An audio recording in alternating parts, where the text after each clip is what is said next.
I've now glued the 4 pieces of the exhaust together and onto the frame. I'll start with this one here, this L shape. That goes into the bottom of the engine there. Goes all the way around underneath, like a curly L, into the bit of exhaust that I test fitted that I couldn't remove because it was a tight fit.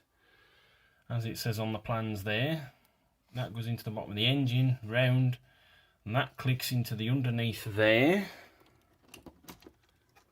which is that there. Then putting this back on there, then you've got these 3 pieces. I'm just going to pause the video so I can get the page. As it says on step 43, so you've got this S shape which goes into the other part of the bottom of the engine, which is level with the front part. That comes down, that clicks into the second piece, and the second piece clicks into the third piece. So there's my S shape from the bottom of the engine all the way down into the middle piece. Now the only trouble with the middle piece, when I put it into the back piece, I couldn't get it to twist and to accommodate that S shape tab, so I'm going to have to fill that with milliput. But that glues into the bottom of there.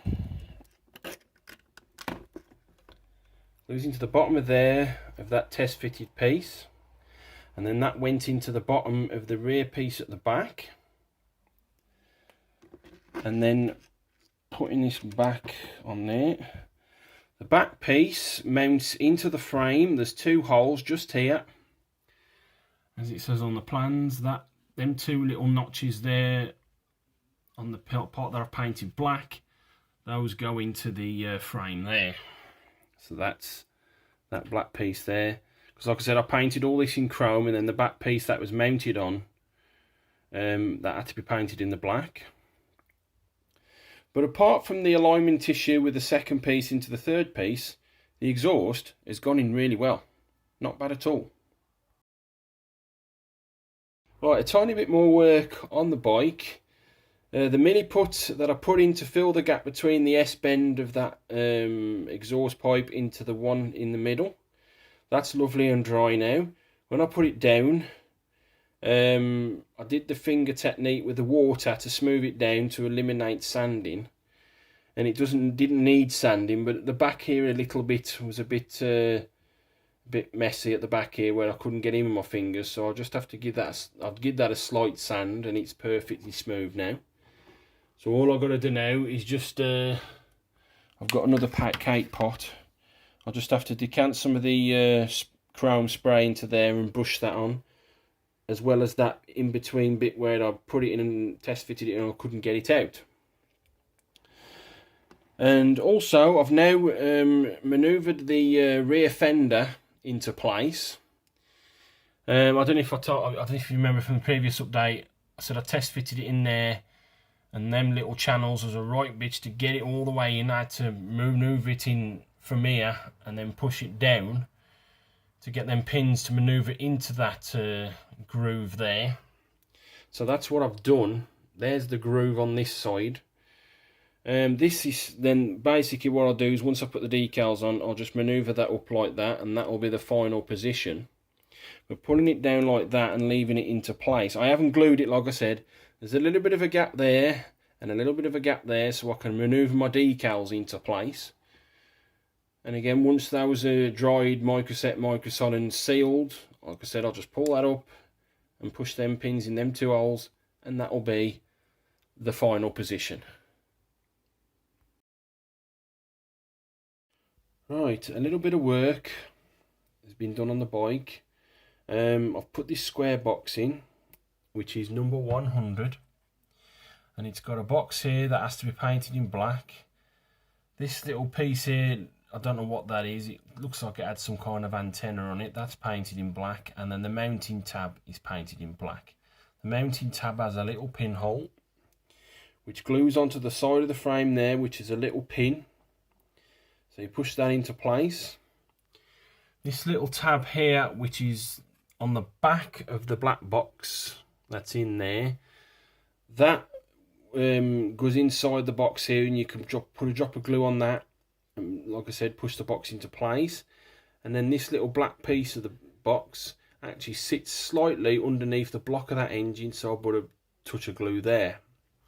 I've got a clamp, bottom part of the mouth there and top part of the mouth there, just on the black box and on the front of that chrome box, and just held that into place.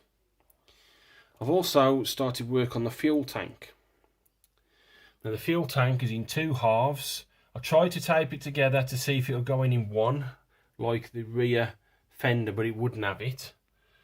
There's a mounting pin there which mounts into that hole on the frame, and you got another mounting pin on the top of the fuel tank which mounts into that section on just before the neck. So there's the top pinhole, glued that into place. There's the bottom one. But this plate here, that's part of the engine, the circular rounded rectangular piece, that was in the way. It wouldn't let me mount that at all. So I had to pull that down slightly to break the bit of the glue seal, because it's on an angle. See, it's just on an angle there. Once that was pulled down a bit, that pinhole there went into place perfect, and I brought it up to meet that pinhole. On the other side, on the left hand side of the tank, that was perfect, no obstruction. So I just lined it up to that pinhole, the one just here, and then brought it up to meet that pinhole. Let the glue dry. Did that with a super glue. Then you add the two pieces of the fuel tank to meet in the middle, so I've just glued that. I'm not worried about that. I could sand that seam down because that part there is number 85, and that will sit in the middle there, and that will cover most of the seam up. Just that little bottom piece I've got to sand down along with the rest of the seam, and that should hide that lovely. Right, this update is going to be a heads up. It's about the right-handed footplate. It says on the plans it's 102. It's actually 103 on the sprue, so there's the first heads up. The second heads up is mounting it on to the side of the 101-102 assembly. When you glue that into place, which glues there on that pin there to that pinhole there on the frame, and then the back of this flat piece glues on to the back of that engine piece, as there and there. Then on the plans it tells you to mount the footplate. The forward pin goes into the pinhole on the 101-102 assembly, and then the rear pin on the bottom of this arm fits into that hole there. So there's your hole for the arm, and there's your hole for that pin there. The trouble is, that arm was straight, like on the 105 footplate just in front of my thumb. That's straight. The only problem is, if you try and mount it like this, it's not going to meet. That hole's going to go in perfect. That, when straight, is going to go there. It should be there, into that hole.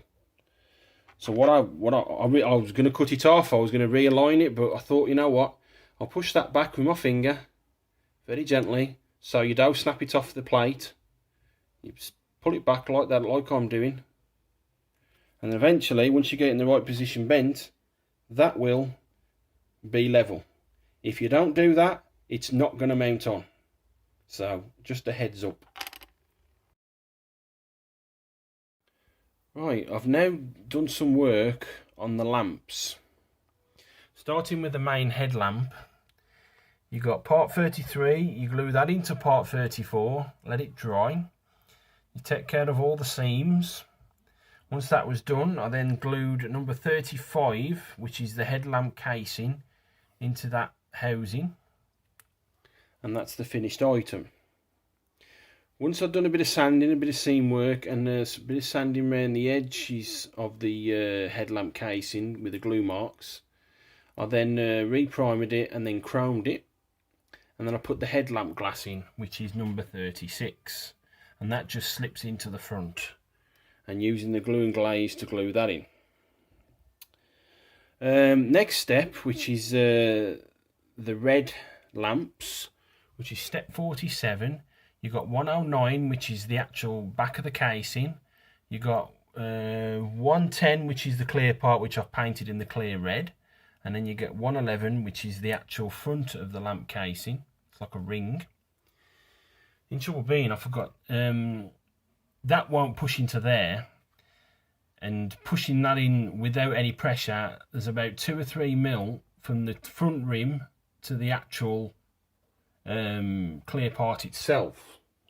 Now looking at the box art, wherever the box is, there it is.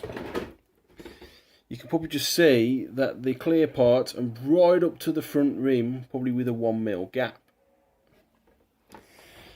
In trouble is, those wouldn't go in, so what I had to do with the lenses, I had to give them a quick sand.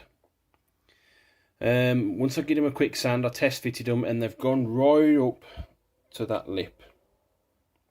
You have to get your finger from the inside and push them in with a bit of force, but trying not to crack the clear part. Then I just ran some of the glue and glaze around the inside rim and let that dry. So now the step 47, they're all now ready to be glued together. With step 48, the housing is outside. I've primed it and chromed it, but I've painted the 2 lenses, which is 113. So there those are. And then turning the page over, on step 52, you got all these clear parts, which is the rear bumper lamps, I think. So I painted the 2 113s, because there's 4 113s altogether. You need to paint 2 in orange, 2 in the clear blue. So that's the 2 orange and 2 clear blue. And then you got that piece there, which is 135, which goes into the back of that piece there, which is 136. That's outside. I've spray painted that in chrome. That's drying. So the paints that I used for the clear blue, you got X23 Tamiya. For the clear red, you've got X27 red. And for the clear orange, you got X26. So while I'm waiting for them bits outside to dry, I can now glue the red ones into their lamp housings.